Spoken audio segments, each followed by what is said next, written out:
Nandito ka ngayon sa panibagong kabanata ng Spooky Serye.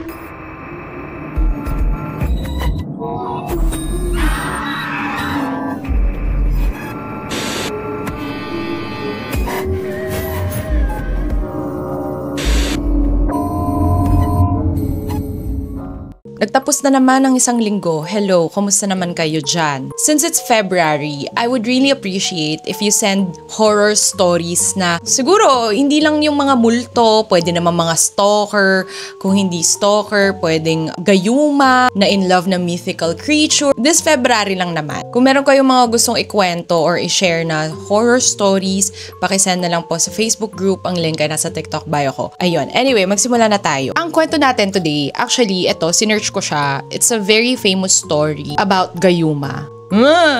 Scary, gayuma. Hindi siya sinend ng kahit sino man sa group natin, pero sinearch ko siya. Ang title natin, Ang Pait ng Gayuma. Wah! Sa isang liblib na baryo, may isang binatang nangangalang Samuel. Isang mahirap ngunit mabuting tao na matagal nang umiibig kay Isla, ang pinakamagandang dalaga sa kanilang lugar. Subalit si Isla ay may kasintahan ng iba, si Mateo, isang mayamang anak ng isang kilalang pamilya sa baryo. Kahit anong gawin ni Samuel, hindi siya pinapansin ni Isla. Dahil sa matinding pagnanasa at selos, lumapit si Samuel sa isang albularyong kilala sa paggawa ng mga mabisang gayuma. Isang matandang babae na nakatira sa gilid ng gubat malayo sa kabahayan. Ang pangalan niya ay Lola Sabel. At sinasabing siya'y may connection sa mga engkanto. Nang ipaliwanag ni Samuel ang kanyang problema, ngumiti si Lola Sabel at nagsabing, kung yan ang gusto mo, may paraan. Pero tandaan mo, hindi biro ang gayuma. Kapag ginamit mo ito, hindi mo na mababawi ang kapalaran mo. Sa kabila ng babala, determinado si Samuel.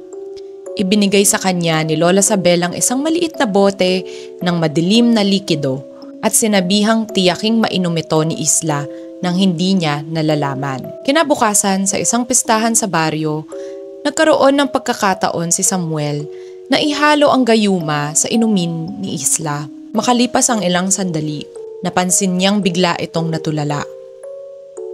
Dahan-dahang tumingin sa kanya at ngumiti ng matamis. Isang ngiting hindi pa niya nakita mula rito. Naging sunod-sunuran si Isla kay Samuel. Iniwan nito si Mateo nang walang paliwanag at buong pusong sumama kay Samuel. Sa una masayang-masaya ang binata. Sa wakas, natupad ang kanyang pangarap. Ngunit hindi nagtagal, may mga kakaibang bagay siyang napansin. Simula nang mapasa kanya si Isla, unti-unting nagbago ang mga kilos nito. Hindi na ito tumatawa ng natural. Lagi lang nakatitig kay Samuel kahit natutulog siya at tila hindi na kumikibo kapag kinakausap ng ibang tao. Isang gabi, nagising si Samuel at nakita niyang nakaupo sa tabi ng kama si Isla. Nakatitig ito sa kanya at hindi kumukurap. Mahal na mahal kita, Samuel. Bulong nito sa malamig at walang emosyon na tinig. Napansin niyang malamig ang mga kamay ni Isla nang hawakan niya ito. Para bang unti-unting nawawalan ng dugo ang dalaga, pero binaliwala niya ito. Iniisip na baka epekto lamang ng gayuma. Pero habang lumilipas ang mga araw, lalo lang lumalala ang kakaibang kilos ni Isla. Tuwing gabi, lagi itong nagigising at tumatayo sa gilid ng kama, nakatitig sa kanya nang walang imik. Minsan gigising si Samuel na nakadikit ang mukha ni Isla sa kanya. Nakangiti ng sobrang lapit na halos maramdaman niya ang hininga nito. Isang gabi nagising si Samuel sa tunog ng bulong. Dumilat siya at nakita niyang nakaupo sa isang sulok si Isla. Nakaharap sa dingding, bumubulong ng mga hindi maintindihang salita. Para bang kinakausap niya ang isang hindi nakikitang nilalang. Nang tawagin ni Samuel ang pangalan niya, dahan-dahan itong lumingon, ngunit ang kanyang mga mata ay itim na itim walang puti. Dahil sa takot, bumalik si Samuel kay Lola Sabel upang ipatanggal ang bisa ng gayuma. Nanginginig siyang nagmamakaawa sa matanda. "Lola, mali ang ginawa ko. Pakitanggal na po ang gayuma." Ngunit ang sagot ng albularyo ay isang malamig na ngiti. "Sabi ko sa iyo, hindi mo mababawi ang kapalaran mo."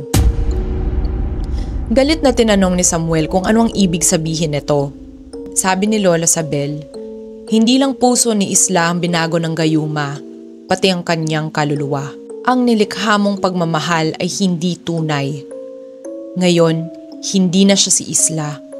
Isa na siyang anino ng kung ano siya noon.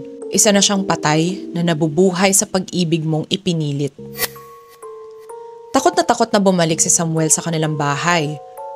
Ngunit pagdating niya roon, wala na si Isla. Hinahanap niya ito nang marinig niya ang malakas na katok sa pintuan.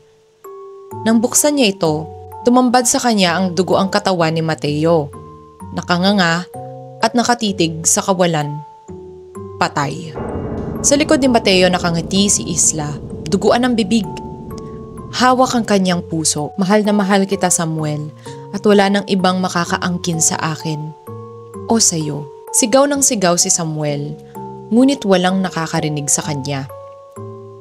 Kinabukasan, natagpuan siyang nakahiga sa kanyang kama, patay, nakadilat ang mga mata, at may malalim na marka ng mga kuko sa kanyang dibdib na parang may pilit humawak at kumapit sa kanya habang siya'y nawawalan ng hininga.